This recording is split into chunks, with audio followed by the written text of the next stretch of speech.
இது கேணிக்கு மேலே motor set இருக்குது. அது பக்கத்தில் பார்த்திங்கன்னா மரம் ஒன்று இருக்குது. பக்கத்துலேயே தொட்டி இருக்குது. நான் ஃபஸ்ட்டு போட்டு தொட்டியிலலாம் தண்ணி ஃபுல்லாக ரொப்பி வச்சுருக்கிறேன். நல்லா தான் ஒன்றுச்சு.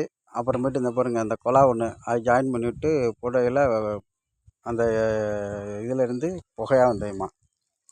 அதனால் நிப்பாட்டிட்டேன். நிப்பாட்ட கூட அதாவது நிப்பாட்ட கூட சுவிட்சு இல்லை, குச்சியை தான் தூக்கி வச்சு மேலே ஏற்றி விட்டா அதுவும் போய் ஸ்டக்காகி நின்றுக்குது.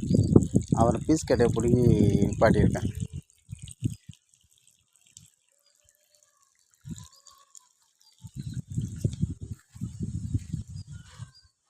இந்த இடமெல்லாம் சுத்தம் பண்ணி வச்சா தான் இங்கே விவசாயத்தில் இறங்க முடியும். இவ்வளோ சீக்கிரமாக வச்சுக்கிட்டுலாம் என்ன இது பண்ணி போட்டு கிடக்கும். அது நான் வந்தாலும் சரி, வேறு யார் வந்தாலும் சரி, இதெல்லாம் ஒரு 2 நாள் வச்சு இந்த மாதிரி இந்த போட்டாங்கி தண்ணி போகிற பாதை, இந்த மாதிரி மரத்து பக்கத்தில் தான் தண்ணி போகிற பாதை, இது எல்லாமே சுத்தம் பண்ணி வைங்கம்மா. ஓரம்லாம் செதுக்கணும். இல்லாட்டி இங்கே பாருங்கள், அந்த ஓரம்லாம் எப்படி இருக்குது பாருங்கள்.